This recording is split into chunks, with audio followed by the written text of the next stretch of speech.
You've all seen the pictures by now. The shiny new blonde hair, the perfect $1 million farmhouse, and those adorable, fluffy white puppies running around in the green grass. The internet is screaming, "Good for Anna! She finally escaped!" But guys, you know me. I'm Amy King, and I don't buy into the Duggar PR machine for one single second. While everyone is distracted by how cute Golden Grove Pups is, no one is asking the real questions. How does a single mom of seven, whose husband is locked up in federal prison until 2032, suddenly afford a luxury estate in Arkansas? Why is she charging $2,000 for a dog? Today, I am following the money. We are going to peel back the incredibly expensive layers of Anna Duggar's sudden wealth, her so-called independence, and the puppet master who is still pulling the strings from the shadows. Grab your tea because this is the $1 million Duggar secret they prayed I'd never talk about. Let's start with the obvious Golden Grove Pups. It sounds like a quaint little family farm, right? Wrong. This is a highly calculated, premium priced business model. Anna is breeding English cream AKC golden retrievers and selling them for a staggering $2,000 a pop. People are practically throwing their credit cards at her because of the Duggar name. But let's be real here. Breeding dogs at this scale isn't just a fun hobby for the kids to do in the backyard. It is a massive cash flow operation. It is a Duggar style business disguised behind a bright, sunny Instagram aesthetic. She posts these videos of her kids playing with the puppies, and the supportive comments just roll in. But I sit here wondering, who paid for the initial breeding dogs, who paid for the licensing and the massive property required to run this, which brings us to the $1 million question, literally the house. In April 2025, a massive 6-bedroom farmhouse in Fayetteville was purchased for a cool $1 million. And suddenly, Anna and her 7 kids are living in it away from the Tontatown compound. Now, the public narrative is that Anna is this independent boss who bought her own home. But let me tell you how my uncle Jim Bob operates. He doesn't just let his daughters-in-law walk away, especially the ones holding all the family's darkest legal secrets. My uncle uses real estate to control people.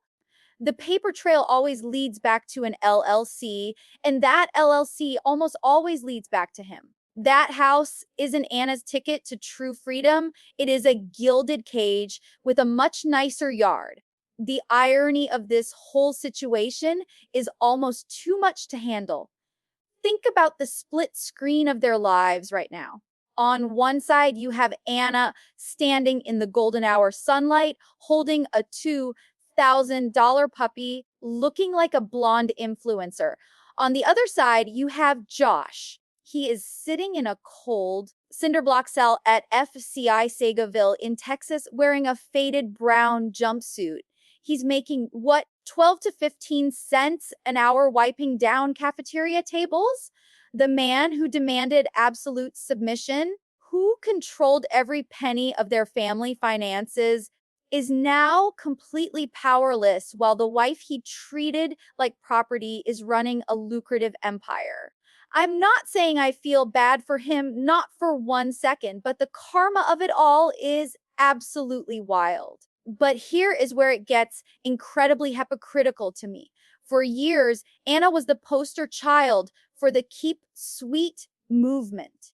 She silently judged women who worked outside the home. She judged women who wore pants, dyed their hair, or wanted independence. She stood by the toxic belief that a woman's only value was serving her husband, no matter what he did. Now that the system doesn't benefit her, she has completely flipped the script.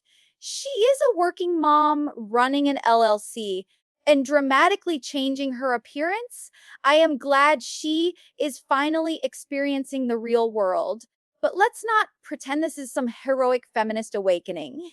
She pivoted because the TLC checks stopped bouncing in and she needed a new way to fund her life. So, what is the end game here? Why is Anna really doing all of this so publicly? I've talked to people who are still close to the family, the ones who whisper when Jim Bob isn't around. The working theory is that Golden Grove Pups is Anna's long-term exit strategy. Jim Bob bought that house to keep her comfortable and quiet about the compound's secrets, but Anna started the puppy business so she can eventually claim total financial independence when she finally files those divorce papers. It is a slow, methodical extraction. She is securing her own bag before she officially drops the Duggar name in court. It's brilliant, it's manipulative, and it is 100% the way this family has always done business. Let's pull back the curtain on how these Duggar LLCs actually work. Golden Grove Pups isn't just registered in Anna's name for fun. By setting this up as a separate entity, they're creating a legal firewall. If the creditors from the family's old real estate lawsuits come knocking at Jim Bob's door, they can't Shanna's puppy money. It's a classic shell game. I've seen my uncle do this for 30 years, move the assets, change the name, and keep the cash flowing while the public looks the other way. They want you to think it's a ministry of companionship with these dogs, but if you look at the tax filings, it's all about protecting the family's bottom line while the empire sits in bankruptcy court. Have you noticed the timing of Anna's return to Instagram? It wasn't an accident. She waited until the dust settled on the latest round of Josh's appeals before she started posting those high-definition videos. It's a total rebrand. Gone are the grainy photos of tater tot casseroles. Now, it's all 4K drone shots of the Fayetteville farmhouse and professionally edited clips of puppies with soft acoustic music. She's following a script. She's pivoting from disgraced wife to wholesome entrepreneur because that's the only way to get the sponsors back. They're testing the waters to see if the public is ready to forgive or at least ready to buy a dog from a Duggar again. People keep calling that new house a sanctuary, but let's call it what it is, a fortress. That 1 to million property in Fayetteville is tucked away behind gates for a reason. Jim Bob doesn't want the paparazzi or me getting too close to what's happening inside.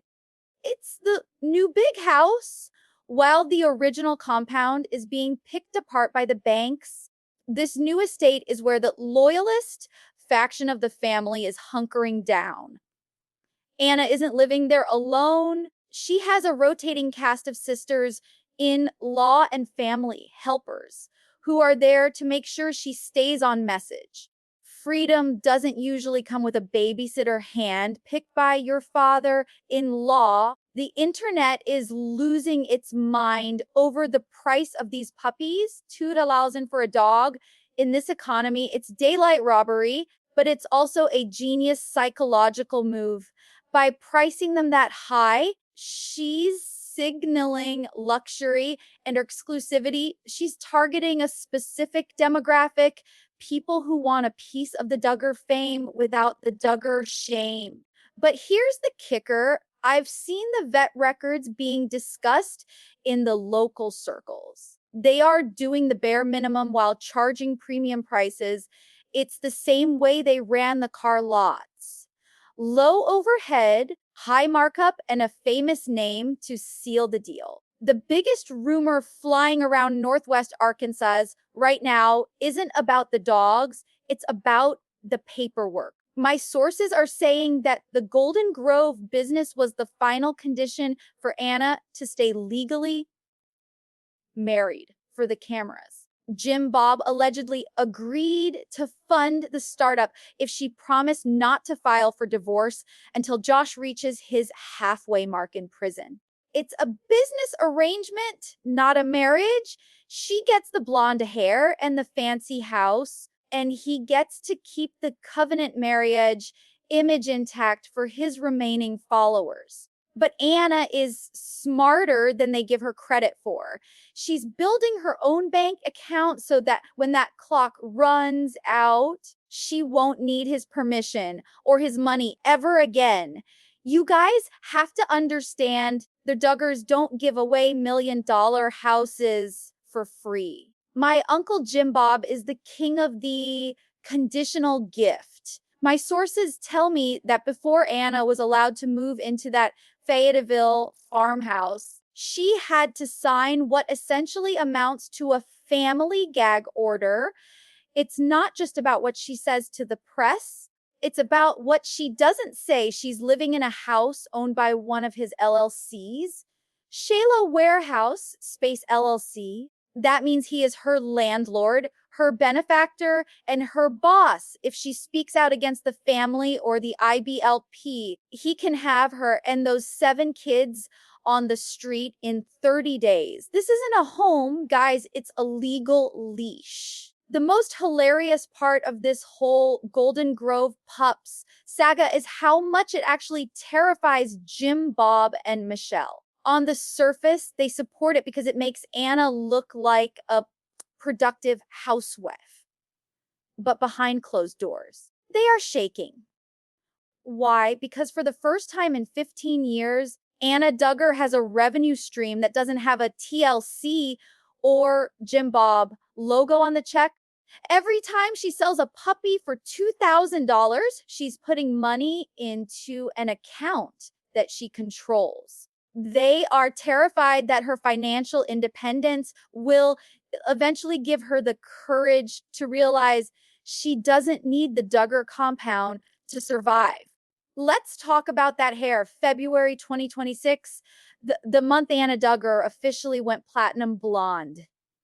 In the world I grew up in, a woman's hair is her glory, and it's supposed to be kept long, natural, and modest. Changing your look that drastically is a huge no in the ultra conservative circles. When I saw that Instagram video of her with those puppies, I didn't just see a new hairstyle. I saw a midlife crisis and a rebellion rolled into one. It's her way of saying, I'm 37, my husband is gone for the next decade, and I'm going to be the person I want to be. It's a visual middle finger to the keep sweet rules she's been trapped in since she was a teenager. There's a reason Josh was so fiercely against Anna moving to Texas to be near his prison. It wasn't because he'd miss the Arkansas scenery. It was because he knew that if she moved away from Jim Bob and Michelle's direct supervision, she'd start listening to outside influences. People like me or her own brother who has been begging her to leave for years. By keeping her in a $1 million house, just 16 minutes away from the big house, they can monitor who visits her, what she's reading, and who she's talking to. They've traded a prison cell in Texas for a golden cage in Fayetteville. People are dragging her online for being an unqualified breeder. And honestly, the criticism is valid, but look at the branding. English cream AKC golden retrievers. Elegant, distinguished, loyal. Does that sound like a dog description to you? Or does it sound like the image the Duggars have spent 20 years trying to sell to the public? Anna is using the exact same marketing tactics she learned from the family ministry. She's selling an image of purity and pedigree to distract you from the fact that her husband is a convicted felon. It's a distraction technique, plain and simple. She's not just breeding dogs, she's breeding a new public persona to cover up the stench of the Josh Duggar scandal. People constantly ask me if I still talk to Jim Bob and Michelle. The truth is, my relationship with my in laws has completely fundamentally changed. When I lived on the compound, Jim Bob was the ultimate authority over every detail of my life, and Michelle was the enforcer of the keep sweet mentality. But the moment I backed that U-Haul out of the driveway and moved into the house in Fayetteville, an invisible wall went up. I had to set hard, non negotiable boundaries. I no longer answer to the patriarch of the Duggar family. I don't ask for permission to dye my hair blonde, to start a business, or to make choices for my 7 kids. It has created a very cold, very quiet distance between us. They realize that they have lost their leverage. The financial strings are cut, and the emotional manipulation simply doesn't work on me anymore. When I look at my daughters, Mackenzie, Meredith, Mariella, and Madison, my heart fiercely protects their future. Mackenzie is 16 now. At her age, I was already being groomed for a life of complete submission and early marriage. But for my girls, the rules have changed. I am teaching them that their voices matter. I want them to pursue education, to understand financial independence, and to know that their worth is not defined by how quietly they can suffer in the shadow of a man. They are not going to be raised under an umbrella of authority that demands they ignore their own intuition. If my daughters choose to marry someday, it will be because they found an equal partner, not a master. I am rewriting the legacy of the women in this family, starting under my own roof. It's not just about protecting my daughters, it's about how I am raising my sons. Michael, Marcus, and Mason are growing up in a house without their father, and I feel the absolute weight of that reality every single day. But I also know that I have an opportunity to break the cycle of toxic masculinity that has plagued the Duggar men for generations. I am teaching my boys that true strength is found in empathy, respect, and taking genuine accountability for your actions. They are learning to respect women as equals, starting with how they treat their sisters and how they treat me. They see their mother running a business, managing a household, and standing her ground. I am making sure that the next generation of Duggar men looks absolutely nothing like the last one. For so long, my faith was completely tangled up with the rules, the control, and the public image of the Duggar ministry. I thought God wanted me to stay in a miserable, destructive situation because that's what the family elders told me. But out here, away from the compound, I have found quiet, genuine faith that actually brings me peace. Waking up in the morning, having a cup of coffee, and watching the golden retrievers run in the yard, those are the moments I feel true grace. I am in therapy. My kids are finding their own paths, and we are healing from a trauma that was broadcast to the entire world. I don't need a television ministry to tell me who God is anymore. I found him in the peace of my own living room. If you had told me 5 years ago that I would be sitting here today, a blonde, independent business owner living in my own home, speaking my truth, I never would have believed you. The journey from the terrified, silent wife behind the prison glass to the woman I am today has been the hardest fight of my life, but it was worth every tear. To everyone who left supportive comments on my recent videos, thank you. You saw the real me before. I was even ready to show her. The era of 19 kids and counting is officially over, and my new chapter has just begun. I am Anna. I am a mother. I am a survivor. And for the very first time in my entire life, I am completely, unapologetically free. Thank you for listening.